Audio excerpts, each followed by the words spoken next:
Hello everyone, this is Red Robot, and today on TF2 challenge mode it's C.A.P.P.E.R only. That's using the new C.A.P.P.E.R pistol, pistol reskin rather, only. And the map we're playing on is TF2 Fort Invasion, one of the awesome new invasion maps. Just a reskin of 2 Fort. There's actually a few little mines added, which I make use of later on, that do a little bit to change the balance of the map. One thing I was kind of disappointed about with 2 Fort Invasion is that they didn't do more to change the map. I know that it's already a really popular map and kind of fun to mess around on, but at the same time, some of the best kind of reskinny maps, like the Halloween ones, the best things about them are just the small balance changes that make things play just a little bit differently. And it's a shame that 2 Fort still has its old two roots, the intelligence dilemma, the whole time. The mines actually do nerf some of the most overpowered sentry spots, but you'll see later on, doesn't help when you're a pistol only scout. So, for the pistol reskin, the C.A.P.P.E.R, it's so cool. Like, I know it's just a pistol reskin, like it works the same, it functions the same, but it looks and feels so different that it's almost like it's a different thing. It's so weird. Like I know that it's exactly the same stats, but it feels like more accurate. It feels like the visual effect of the plasma like flying around everywhere, even though it's still a hit scan weapon, is really convincing. So it's really awesome reskin. So you see these first two captures. Easiest thing I've ever done in my life. Using the pistol only seems to be going fine. And now for this next one, there are a few sentries, and they are not in convenient places. You'll see that where that mine is in front of the sentry that we just looked at then. That's one really strong sentry spot that was really nerfed for putting the mine there, which was super great. But it doesn't help me take out that sentry ages away. Now I do kind of break the rules later on and equip and use a weapon that's not the C.A.P.P.E.R. I use the Boston Basher, but that's only because this map has 2 ways to get to the intelligence, and I really have to use the Boston Basher to open up a kind of a third way. Not an exact third way, just like a kind of a fake third route to sneak around one of the sentries that was giving me trouble. My accuracy with the pistol, I felt like it was pretty good this game. There are a few times where I mess it up and run out of ammo and just panic. But for the most part, I feel like I've been pretty accurate with the pistol. And it's actually kind of good, I find, to have a few pistol-only rounds just to kind of tighten up that pistol aim. Because when using the scattergun all day and only switching to the pistol in certain situations, your aim with it can be pretty shocking. And I'm trying to use the voice command sentry head. Unfortunately, I do the worst job of peeking the sentry that could have been possible. I knew it was there. I knew how to peek it, but for some reason I decided the best way is to stand right in front of it, get knocked back, and killed by the rockets. Great job! About to witness the flaming battle medic trying to fight some pyros. Not a situation I want to be in. Really hard to get past this tiny little choke point, especially because it seems like enemies are spawning and walking through that tiny corridor all the time, and it's so hard to get past them when you're a flimsy class like Scout. Making use of this bridge. There's actually a few clever ways you can use this bridge. If you don't have a jump item equipped, you can actually use one of the middle supports to jump onto the roof of it, which is really helpful, so you're not stuck on the ground if you fall down. And now me cheating with the Boston Basher, because I had to do this, and I actually get past the sentries. And now I'm in enemy territory. I have no backup, and enemies waiting on both sides. There's no way for me to get out. This is one of the parts of 2 Fort that I hate, and it's so difficult to get out with the intelligence in a situation like this. You see engineers expecting for me to just walk into their wrench swings. There's me using the mine to kill that pyro, and it's just so tough. Like, you come up here, okay, no, there's no way I'm getting past that choke point at all, so I have to turn back. And the other way isn't so great either. It's really tough to get out of this area when you're a class like Scout. I think my teammates were like going spy to try and take out these sentries, and it's going spy to take out sentries on 2 Fort when the engineers aren't being threatened at all, when they're just standing around. It's so poor. Just get the direct hit. Just 1 rocket, 2 rocket, it's destroyed. It's the easiest way to take out a sentry in a situation like this. Like, sure, you might be able to take it out even more effectively with the sticky bomb launcher, but the direct hit's so great for close combat defense as well. Like, if you're trying to sticky a sentry around the corner and then a pyro walks around at you, you're done. But with the direct hit, you can actually make something happen. So I'm just going back and forth between these 2 exits, because they're the only ones I have, because this map was designed by chimpanzee. and it's and there's just no way past, and it's so frustrating. This demo knight behind me is so sneaky.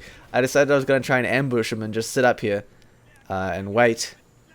I was like, alright, there's no way he's patient enough to be sitting down there and just waiting for me to poke my head out. Nope, I'm dead. Guess that's what I get for trying. Trying to make my way back in there again. The sentry does a bit of damage to me, but I still make it past. This, I really like the reskin of this little spiral staircase here. It's really, really cool.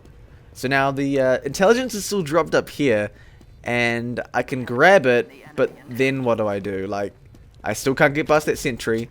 The top area is still well defended. I'm unable to shoot an engineer. Here's the C.A.P.P.E.R as well, which is so awesome. It's funny fighting other scouts and engineers with the C.A.P.P.E.R because it's like some crazy laser pistol battle. Me realizing a little bit too late that I probably shouldn't be sitting next to a mine and using it as cover. Of course, the engineer there takes me out, no problem. Well, there are definitely times when I completely flop up my aiming. I felt like my aiming with the pistol this game was actually pretty solid. The one main thing that I've used to improve my pistol aim is to definitely stop holding down the button. I find that when I hold down my button on the pistol, it's weird, like my arm just kind of goes to sleep and my brain just turns off. I'm unable to hit anything. If I kind of tap the pistol for each individual shot, like click, click, click, click as I aim, I find that just kind of helps me focus on aiming each individual bullet, which helps overall. I'm really enjoying seeing that awesome disintegration effect on enemies that you kill with the C.A.P.P.E.R. It's really neat. Makes me really want to grab the bat saber as well, which I'll hopefully be getting very soon. Make a video about that too. And I cheat again and pull out the Boston Basher, but I was not going to let the scout beat me. We couldn't hit each other at all, and I did not want this medic to die just because I was doing some stupid challenge. Some advice I probably could have taken for my no flamethrower pyro challenge as well. And all this cheating with the Boston Basher lent to some karma. I completely mess up this jump. I have no idea why I thought that would work. It was clear from my crosshair placement that I was not going to get through that that gap. And now I'm low health and in an awkward position, so I'm trying to get up on top of this beam to make it back to the high ground, kind of fiddling around with this jump. But this is really helpful. I feel like more people should know about that if they don't already. Just a simple way to get up to the top. Now this sentry is placed so badly. Like if I was any class with explosives, if I was a soldier or a demo, it would be so easy to take that sentry out. But I'm so frustrating that I just can't do it with the pistol. Because not only is that area... well, not only is that a really bad sentry spot, but that area is really, really frequently traveled by respawning blues. So I could take it out with my pistol because it's pretty unattended. The thing is that enemy players will just simply come through and walk at me, and all they have to do is click in that tiny corridor to get past, which is super frustrating. Here, the spy is actually really helpful, taking out that sentry so I can get past. Of course, I wasn't sure if I should stay and help kill that engineer or just go for the intel, because for the first time in a long time there was no sentries in the way. Then I get down here and there's another one here in the stupidest place. Like the sentry is so easy to take out and I just can't do it that efficiently because I'm a scout. So this challenge is really a challenge, because not only are you playing as the scout, a class really walled by sentries, you're playing without the scattergun, his tool for taking out enemies when they're vulnerable. And here I am. The guy picks up a sentry with the rescue ranger, which was such a bad idea. I have no idea what he was thinking. I was wondering whether I should stay to take out that sentry too. I think I made the right decision by leaving, but of course there's two players running at me in this tiny hallway. There is no way I'm getting past that. So of course I have to rotate and try and make it out the top way, or the long straight staircase or whatever, and I just decide to go for it. I can hear the sentries, but I figure if I can get the intelligence far enough out of there, onto the ground, I could perhaps go and grab it again. Nope, there only is that other sentry built again, but the sentry that was fully destroyed in the courtyard area was back up too, so there was no way I was getting any distance, which was a total shame. And now here's me trying to peek the sentry. Once again, if I was a class with explosive, if I even had the scattergun, I could have easily killed that engineer who peeked me. So I'm getting really frustrated with this loadout. And of course Matt, the laggy engineer with 150 ping, would have taken me out with a wrench swing from a year away. Anyway, I figure, okay, that's enough. These engineers are getting points and winning and feeling good for doing nothing right. Their sentries are in bad places. They're not peeking the people, shooting their sentries effectively. So I'm just going to come and kill them. I'm going to come with my direct hit and blow up their sentries in one rocket, two rocket. That's how easy it is. This sentry has been stalling our team for 10 minutes. The only reason it hasn't gone down from my hand is because I've been playing a scout, but none of my teammates could take those two out. Apart from that one time the spy did it, and he didn't even take out one of them properly. And there we have it. That's the game. So, the moral of the story, don't do stupid challenges. They're frustrating and no fun, and they make your enemies feel like they're doing well. And I can't let a player who's doing badly feel good about themselves, now can I? And that wraps that up. That video was challenging, I guess. That's all I got for you right now, and I'll catch you guys next time.